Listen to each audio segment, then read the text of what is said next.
So this is from one of Dr. York's book. He's answering a question. As gods, will we then be free? Only the truth of yourselves I bring you will make you truly free and reinstate you as a neteru. And what is this truth? It's the less known fact that was the best kept secret by the light.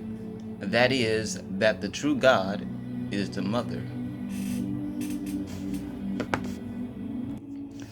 I will lead you as the Ancient One, all true minds of the initiates, step by step out of the scorching burning sun and its sterile and uncertain shifting sands and blinding light, which is a symbol of ignorance, as to say the sun rises when it doesn't, or the man is the sun and the woman the moon, the first point of light, the first lie instilled in the willing soul, or to put the star in the crescent when it could never fit, for no star can fit in front of the moon in any of its four quarters.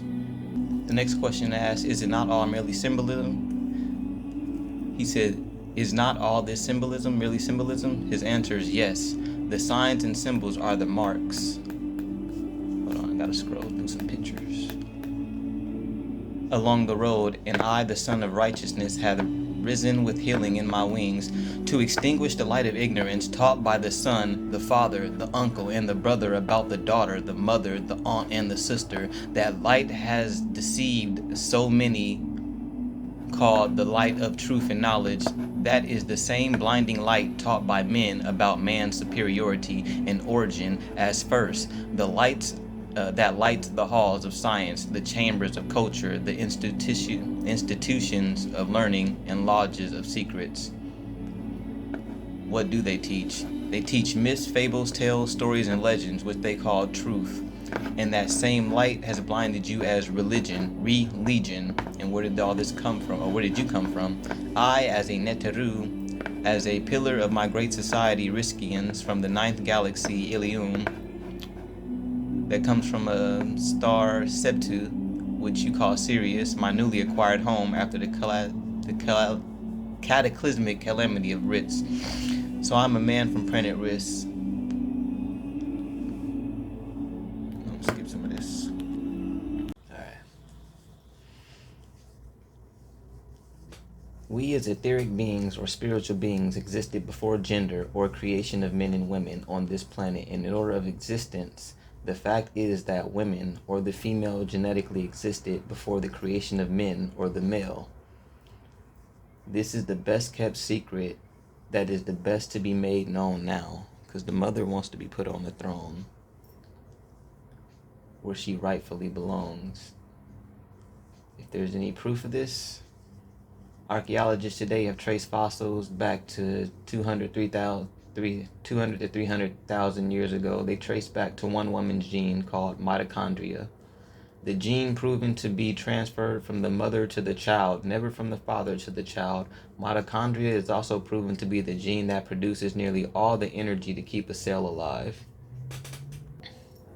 The Y chromosome is a defect of the X. Scientists today have discovered that the Y chromosome in sperm has 2.8% less genetic material than the X chromosome in the same sperm specimen.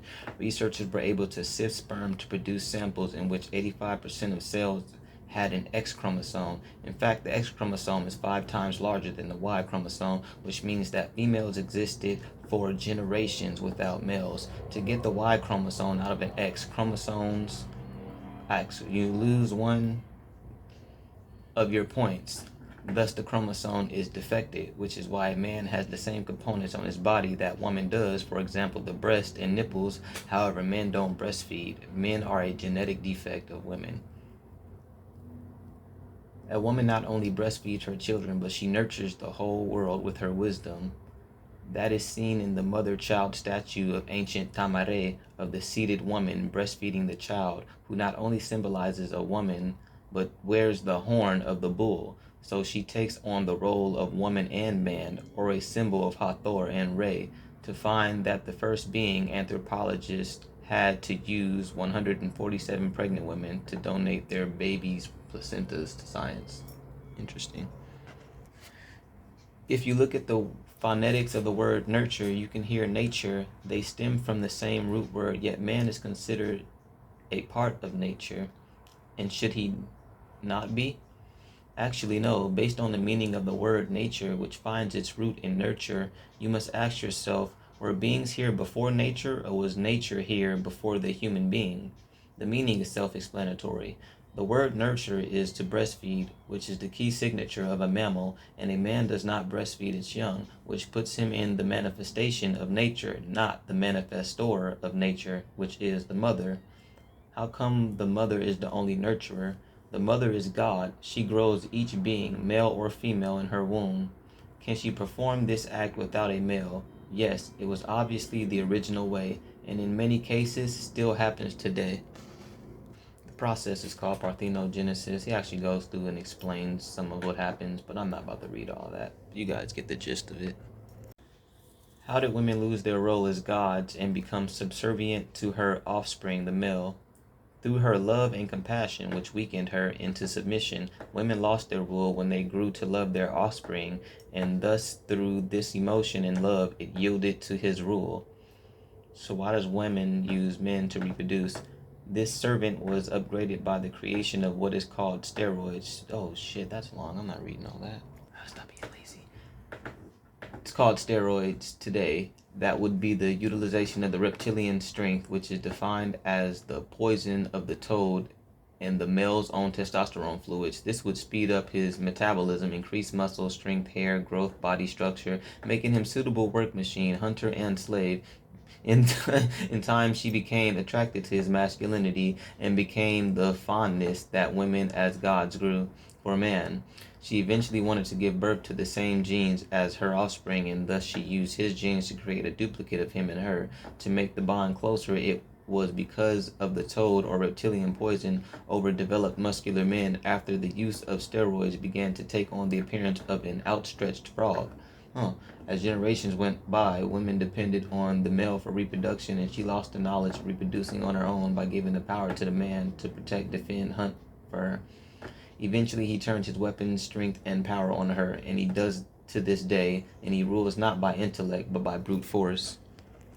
So they ask, so the woman is smarter than the man? By far, so much so that she lets man think he is the smartest. However, the woman still has the capabilities of being God, because she is the only one who nurtures and suckles her young. The mother prepares her offspring for survival. She nurtures and looks after her young, both male and female. The first teacher to any human being is the mother.